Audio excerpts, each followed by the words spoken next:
বন্ধুরা গাছে উঠতেছি, খেজুর রস পাচ্ছি। বন্ধুরা এখন দেখতে পাচ্ছেন গাছি তার গাছে উঠে রস পড়ার জন্য প্রস্তুতি নিচ্ছে এবং উঠে গেছে, আস্তে আস্তে উঠতেছে। বন্ধুরা শীতের সকালে দেখতে পাচ্ছেন একজন গাছটি কত কষ্ট করে তার গাছ থেকে রস সংগ্রহ করে। আপনারা বিরতি দেখুন এবং লাইক দিন।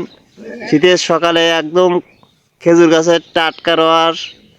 বন্ধুরা দেখতে পাচ্ছেন ভাড় নামানো হচ্ছে এবং গাছটিতে আবার ভাড় পাতা হচ্ছে, মানে কালকে এই গাছ থেকে আবার রস নিবে।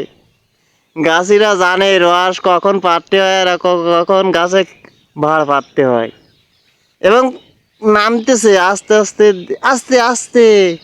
দেখুন ভাড়টা যেন আবার পড়ে ফেটে না যায়, রস কিন্তু মাটিতে পড়ে গেলে সাড়ে সর্বনাশ হয়ে যাবে। এই তো নেমে আসছে গুটি গুটি পায়ে।